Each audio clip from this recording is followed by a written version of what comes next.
In this episode, we're going to talk about your vagal tone.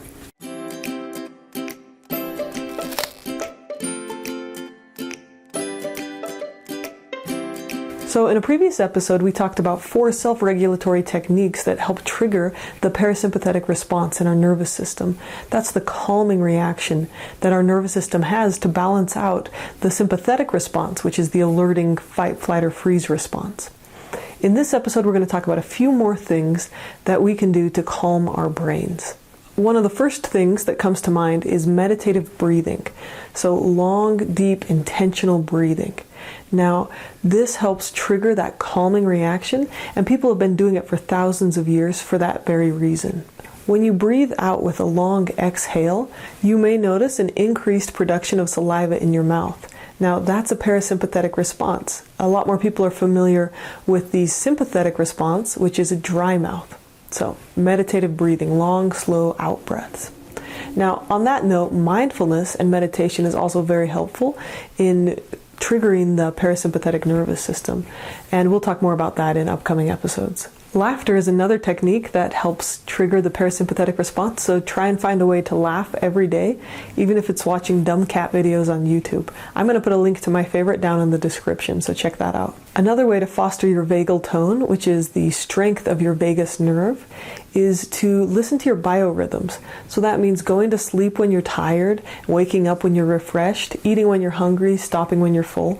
These sort of biorhythms naturally help the body restore its nervous system and function at its optimal level. We all know how crappy we feel when we don't have enough sleep and how it affects our emotional reactions. Now, multitasking is something our brains are not very well developed to do.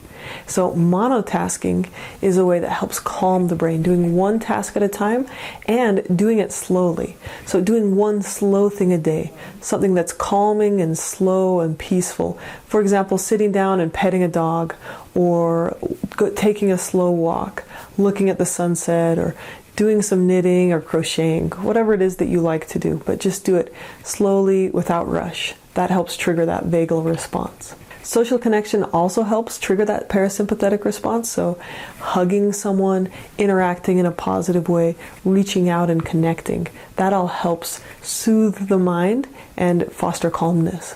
Anything we can do to take care of our body also helps relieve that sympathetic, stressed out, stored up, pent up energy. So stretching, like just stretching out your muscles, is a helpful way to release that tension and trigger that calming reaction, as well as getting a massage or any kind of physical activity really can be very helpful. Another weird thing that triggers the parasympathetic response is standing on your head. Now, this puts extra pressure on the heart, which causes the heart to react differently, and long story short, it triggers that vagal nerve messaging to the body to slow down and calm down. So you can give that a try. Go try standing on your head.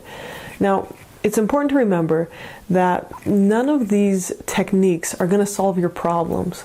The purpose behind these techniques is calming you down so that you can solve your problems. If we use these anxiety-reducing techniques as a distraction from our problems or from our anxiety, in the long run, our anxiety is going to stay. So it's really important to find out the function behind your emotions, what they're trying to tell you, and then meet their needs. And we'll talk more about this in upcoming videos. But make sure you're not using these techniques as an attempt to control or force your emotions to change, as that can often make things worse. What we're really trying to do is foster the calm part of your nervous system that's already there. Hope this was helpful. Thanks for watching, and take care.